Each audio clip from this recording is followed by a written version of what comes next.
In 1985, a respected pastor from the quiet town of Maple Hollow, Tennessee, disappeared without warning, leaving behind a grieving congregation and a son haunted by questions no one dared answer. For 25 years, his vanishing remained a painful mystery.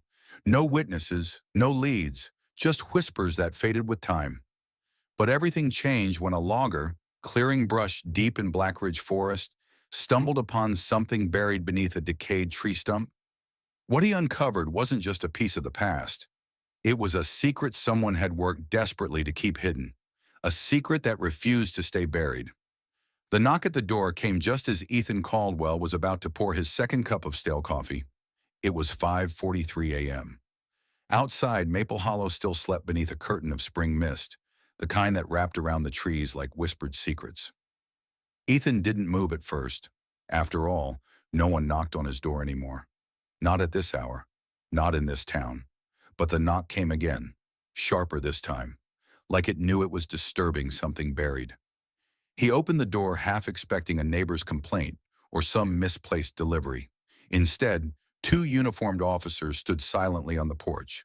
Behind them, a dark sedan idled with its headlights off, almost apologetically.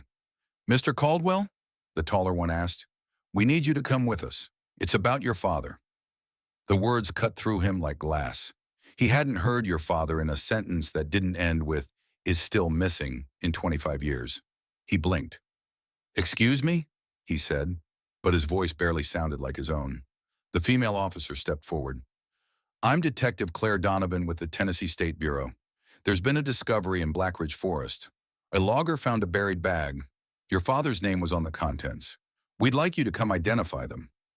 Ethan stared at her as if she'd spoken a language he hadn't heard since childhood. For a moment, the only sound was the distant coo of mourning doves and the ticking of his wall clock echoing inside. He thought of his father, Reverend Samuel Caldwell, the man whose sermons once made pews weep, whose faith was so pure Ethan used to believe the world might actually be good.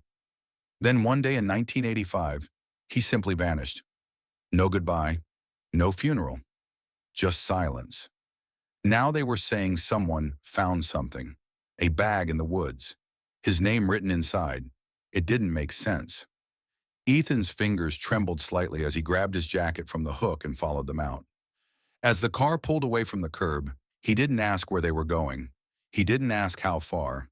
He only stared straight ahead, past the morning fog, into a memory he had locked away so tightly he forgot it had teeth. 25 years of silence had just been shattered by a knock, and Ethan Caldwell was finally going back into the woods. The cruiser rolled to a halt at the edge of a gravel logging trail deep within Blackridge Forest. The morning mist had lifted, but the woods still clung to a haunted quiet, as if the trees themselves were holding their breath. Yellow police tape fluttered lazily between branches, sectioning off an area where muddy boots had trampled wild grass and moss. And in the center of it all, like a wound in the earth, sat the remains of a massive tree stump, split, hollow, and blackened with age. Ethan stepped out, his boots sinking into soft soil as he followed Detective Donovan through the undergrowth. Officers were crouched in the clearing, snapping photos, cataloging evidence. A folding table had been set up nearby beneath a pop-up tent, where an old weathered duffel bag sat opened like a peeled scab. And there it was, a faded pastoral robe, once white, now stained the color of old parchment. Beside it, a cracked leather-bound Bible, the corner of its cover bearing a name that felt like thunder when Ethan read it. Reverend Samuel Caldwell. He swallowed hard, stepping closer. That's his writing," he murmured. The familiar scrawl, elegant, slanted, reached out from the past like a hand from a grave. He hadn't seen that handwriting since he was a boy sitting at the dining room table, copying verses while his father corrected every misspelled word with quiet patience. Detective Donovan nodded. "The logger who found it, Ray Monroe, is over there. He said he was clearing deadwood when he noticed the stump was unusually loose, started digging, and hit canvas." Ethan turned to the logger, a big man with dirt under his fingernails and a wary look in his eyes. "You're sure it was buried there intentionally?" Ray scratched at his neck. "No doubt. Someone cut that tree down decades ago, then dug under the roots and buried that bag deep. Then let the forest take it back. I nearly missed it. Ethan reached for the Bible with gloved hands, flipping it open gently. The pages were warped from moisture but intact. A slip of paper fell out. A note scrawled hastily. Lord, why do you allow such evil in your house? Deliver me from those who wear robes but walk with shadows. Let truth be stronger than silence. Ethan stared at the words until the edges blurred. He didn't run, he whispered. He was trying to fight something. Donovan looked at him carefully. Mr. Caldwell, if your father was in trouble, it's possible someone wanted him to disappear. The woods around them seemed to press in tighter. A bird cried out from above, but no one spoke. The truth hadn't just been buried. It had been hidden with care, locked under roots and rot where no one was supposed to find it. Until now. The door to Ethan's apartment creaked as he entered, sunlight streaming across the floorboards like fingers searching for something long lost. He didn't take off his shoes. He didn't even close the door behind him. He walked straight to the spare bedroom he hadn't used in years, the one he called the study, though no one had studied in it since his father disappeared. Bookshelves lined the walls, bowed from the weight of old tomes and sermon notebooks, each labeled by year in Reverend Samuel Caldwell's precise handwriting. Ethan ran his hand along the spines, the dust collecting on his fingers like ash.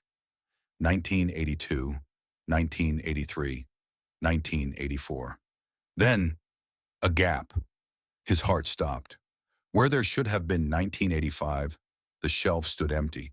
He blinked, crouched down, checked the lower shelves, opened the drawer beneath.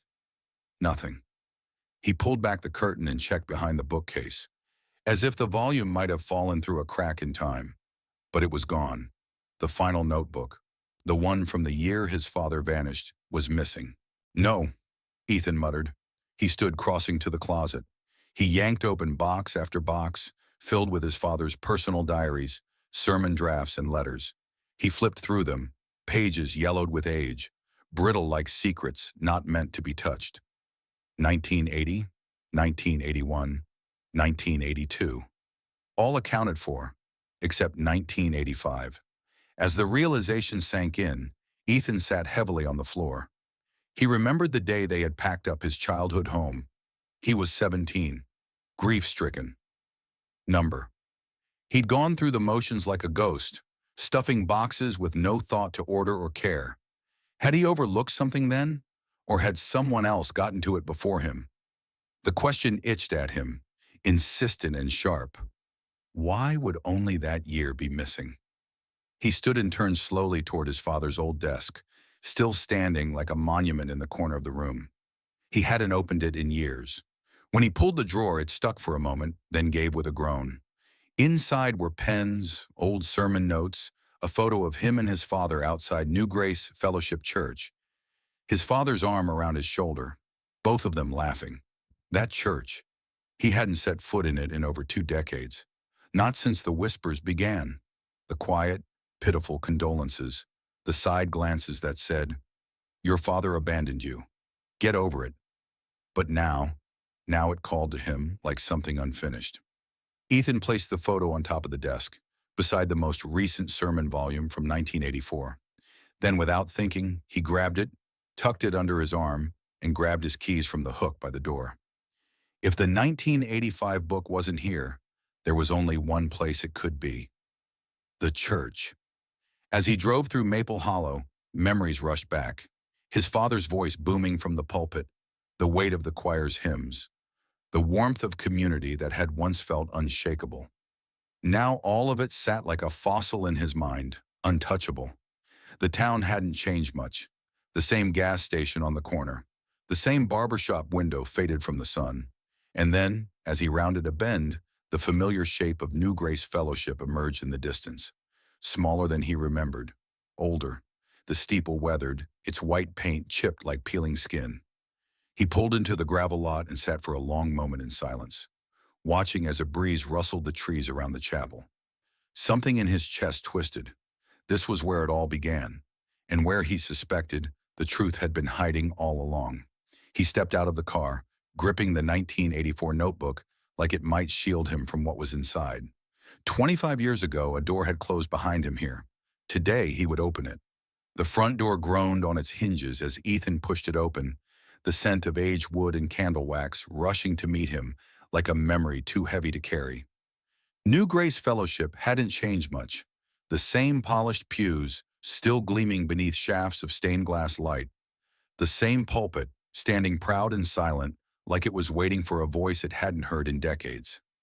Ethan stood there for a moment, just inside the threshold, heart pounding louder than the creak beneath his shoes. An elderly man near the altar turned at the sound. Gray hair, slow posture, but the moment he caught Ethan's face, his eyes lit with stunned recognition. "Can it be?" the man whispered, stepping forward. "Ethan Caldwell?" Ethan gave a stiff nod. "It's been a long time, Pastor Hughes." Pastor Leonard Hughes let out a breath like it had been caught in his chest for years. "Lord have mercy. You look just like your father." Ethan didn't smile. "That's why I'm here." Before Leonard could respond, another voice echoed from the back hallway. "What's all this noise?" Reverend Walter Green stepped into view, thinner than Ethan remembered, but his sharp eyes had lost none of their edge. He stopped mid-stride. "Ethan," Leonard spoke before anyone else could. "He's come back. After all this time." Reverend Green approached cautiously. This is unexpected." "I came for answers," Ethan said. "Detective Donovan reopened my father's case. A logger found a buried bag in Blackridge Forest. A robe, a Bible, with his name written inside." Silence. Leonard glanced at Walter, then back at Ethan. "That's unbelievable." "It's real. I held it in my hands." Walter folded his arms. "What are you looking for here, Ethan?" "A notebook," Ethan said. "A sermon volume from 1985. It's missing from my father's collection. So is his personal diary from that year. He never lost a page of his sermons, not one, until the year he vanished." Leonard's expression dimmed. "I don't remember seeing it." "I'd like to look," Ethan said firmly. "In the study, in the library, wherever he might have kept it." Reverend Green hesitated. "Those areas have been reorganized over the years. There's nothing unusual back there." "I'll take my chances." The two pastors exchanged a long glance. Uneasy, silent, almost imperceptible. Leonard finally nodded. "We'll help you look." They led him toward the old church library. As they walked, Ethan noticed how their steps slowed, how neither of them seemed eager to arrive. Something was wrong, not in what they said, but in what they avoided saying. Whatever happened in 1985 hadn't been forgotten. It had been buried, just like the bag, just like his father. But now the roots were coming loose.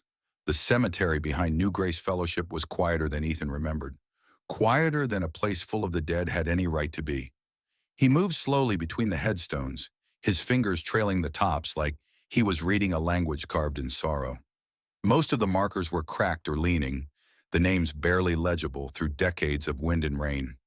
And then he found her, Margaret Caldwell, beloved wife and mother, 1950 to 1984.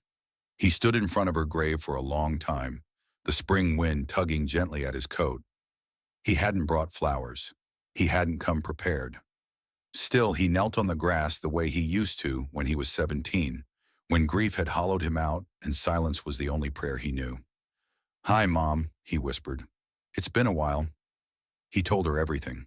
About the bag in the woods, the note in the Bible, the missing notebook, about the unease in the church walls, the glances exchanged between old men who once called his father brother. "I don't know what happened to him," he said softly, "but I'm not leaving this town until I do." A sniffle broke the stillness. Ethan turned, startled. Just a few rows away, beneath the shadow of a crooked oak, sat a boy no older than 10. Dirty hoodie, thin arms wrapped around his knees, tear-streaked cheeks. Ethan approached slowly, voice low. "Hey there, you okay?" The boy flinched, then nodded quickly, though it was clear he wasn't. "What's your name?" "Caleb," the boy murmured. "Caleb Benton." Ethan crouched beside him. "You here alone?" Caleb pointed at a nearby grave. "My mom, she died 2 years ago." Ethan's chest tightened. "I'm sorry." The boy wiped his nose on his sleeve. "I live with my aunt and uncle now, but they don't like me, not really." Ethan sat beside him, not speaking for a while. The silence between them felt strangely familiar. Finally, Caleb said, "When I used to get sick, my mom would go to church. She'd bring home a little cup and bread from the pastor, said it would help." Ethan nodded slowly. "Holy Communion." Caleb looked at him. "Do they still do that?" "They do," Ethan replied. "You not feeling well?" "I think I've got a fever," the boy admitted, shivering. "I didn't want to go home." Ethan reached out, touched the back of his neck. He was burning up. "You need a doctor." "I don't want to go home." "I won't take you there," Ethan said gently, "but I can take you to the hospital, and I'll bring you that communion, just like your mom used to. You trust me?" Caleb hesitated, then nodded. As they walked toward the car, Ethan glanced back at his mother's grave. He didn't know it yet, but this boy, this chance meeting, was the thread that would pull everything loose. The past was no longer buried. It had a heartbeat again. The church library was colder than Ethan remembered. Dimmer, too, the old bulbs overhead casting soft pools of light across rows of dusty books. Pastor Hughes and Reverend Green had left him alone after a half-hearted search and a few awkward mutters about reorganizing. But Ethan wasn't leaving empty-handed. He moved methodically, scanning every shelf, every cabinet, fingers tracing over cracked leather and faded labels. Then he saw it. A book, Church Financial Management and Stewardship, perched unevenly on the top shelf, slightly ajar like someone had reached for it recently, but changed their mind. He pulled it down carefully. It was heavier than it looked. As he set it on the table and opened the front cover, his breath caught. His father's handwriting. Neat notes filled the margins, scripture references, budget ethics, bold underlines. Then he saw them. Two names, faint but still visible beneath erased pencil strokes. Leonard Hughes, Walter Green, circled, question marks beside them. He flipped to a section heavily annotated. Church funds are sacred. Those who handle them must be above reproach. In the margin, his father had written, accountability to God first, then the congregation. Ethan closed the book, heart thudding. It wasn't just sermons his father had written, it was warnings. He turned to leave but stopped when something tugged at his memory. He had set down the 1984 sermon volume on a nearby table earlier. Now it was missing. He looked around, confused, then saw it neatly stacked with other books that had been returned to the shelves. Someone had been here. Someone had touched his things. Just then, Noah Rivera, the young church staff member, walked in. "Can I help you, sir?" Ethan hesitated, then said, "Yes. I left a notebook earlier. Found it again. Also, I'd like to borrow this one." He held up the finance book. Noah nodded. "Of course. I'll check it out for you." As they finished, Ethan glanced back at the shelf where the book had sat. Had it been placed there on purpose? Hidden in plain sight? Whatever happened in 1985, his father had tried to record it, and someone had tried to erase it. The night pressed heavy as Ethan stepped outside the church, the financial book clutched tight under one arm, a small communion set in the other. The air was colder now, the breeze sharper, biting at his coat collar. But what sent a chill down his spine wasn't the wind. It was what he saw through the side window just moments before leaving. Two figures, barely illuminated by the flickering amber of an old cemetery lamp, moving in the shadows among the graves. Pastor Leonard Hughes, Reverend Walter Green. One held a shovel, the other, a duffel bag. Ethan's feet froze on the steps. He didn't breathe. Then without a word, he turned and quietly followed. The graveyard stretched behind the church like a forgotten garden. He stayed low, slipping between headstones, keeping his distance but close enough to see. The men stopped at a plot near the back, an older, cracked stone, too worn to read. Walter began digging, slow, deliberate movements, while Leonard stood watch. "What are they doing?" Ethan whispered to himself. "That's not routine maintenance." He pulled out his phone, called Detective Donovan. "This is Ethan Caldwell," he whispered. "I need you to come to New Grace Fellowship, now." "What's going on?" she asked. "I think they're digging something up, or about to bury something else." Donovan's voice shifted instantly. "Stay back. We'll be there in 10. Do not confront them." Ethan ended the call and crept closer, heart pounding like a drum in his throat. Then one of them looked up, Marcus, Leonard's voice cracked. What are you doing here? Wrong name, Ethan replied, stepping out. But close. I came back for my book, and maybe for some answers. Walter's eyes darted between Ethan and the shallow pit. We were just relocating a grave. Of a dog, Ethan said coldly. That's what you told the staff member earlier. Cemetery's too full, so you're moving pet remains at night? Neither man answered. Ethan nodded slowly, eyes falling to the bag at Walter's feet. What's in there? Before either could stop him, he stepped forward and unzipped the top. Inside soil, bones, and, wrapped in an old cloth, 2 books coated in dust. He didn't need to open them to know. The 1985 sermon notebook, his father's missing diary. You were going to throw them away, he said, voice low, full of disbelief. Into the woods, into the river. Wipe it all clean. Leonard stammered. You don't understand? No, Ethan interrupted. I think I finally do. Red and blue lights pierced the night, sirens rising in the distance. Walter dropped the shovel and bolted. Ethan didn't move. He stood over the open bag, over the grave that had hidden more than just dirt, and watched as the past, bloody, buried, and still breathing, rose from the earth to demand justice. The interrogation room smelled like antiseptic and old lies.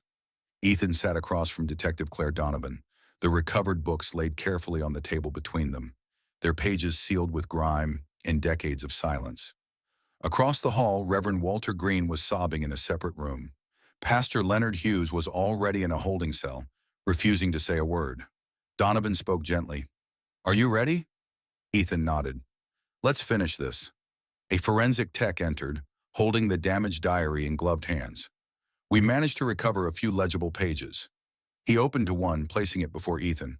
The ink had bled, the paper warped, but the words were unmistakable. Samuel Caldwell's handwriting. The missing funds now exceed $10,000. When I confronted Leonard and Walter, they denied everything. But the records are clear. I have prayed for strength to address it with grace, but this must end. If they don't come forward, I must. Ethan exhaled slowly. He was going to expose them. Donovan nodded. And they silenced him. The confession had come earlier that night. Under pressure and guilt, Reverend Green broke. He detailed how, on a Friday evening in 1985, a confrontation with Samuel turned violent in the church basement. There had been no planning, just rage. Leonard held him down. Walter panicked. Strangulation, silence. Then, the cover-up. They had used an unmarked grave, originally for a congregant's dog, to hide the body beneath church soil. Days later, they buried the robe, Bible, and incriminating books deep in Blackridge Forest, paying a local with stolen church money to dig the hole. They never expected anyone to find them. Donovan looked at Ethan. With the DNA, the diary, and the confession, they'll face life in prison. Ethan nodded slowly, eyes fixed on his father's final words. Truth must rise, even if buried. He had spent 25 years grieving a disappearance, questioning his faith, believing his father had abandoned everything. Now he knew the truth. Samuel Caldwell had never run. He had stood for what was right, and died doing it. The sanctuary was nearly empty that Sunday morning. Just a few scattered members of the congregation, sitting quietly beneath the colored light cast by stained glass windows.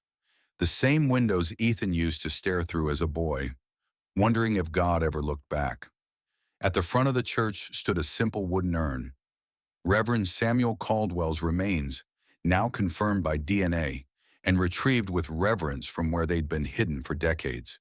No pomp, no ceremony, just truth, and the quiet ache of justice long delayed. Ethan stepped up to the pulpit. He hadn't planned to speak, but something inside pushed him forward. Maybe it was the weight of unfinished prayers.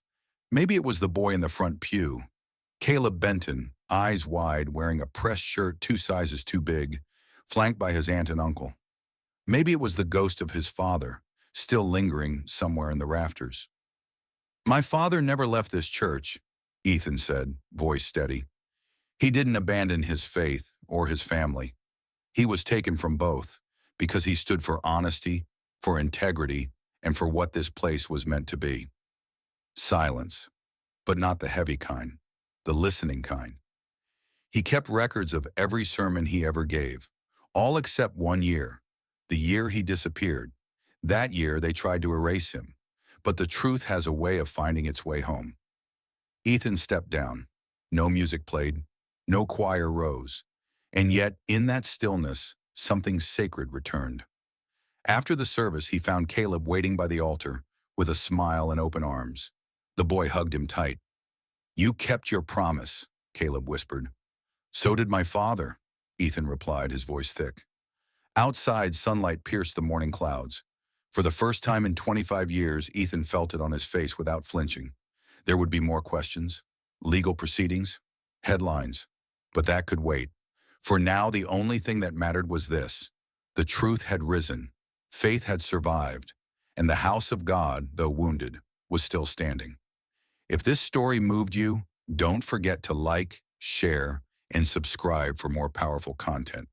We'd love to hear your thoughts. Leave a comment below and let us know what part touched you the most.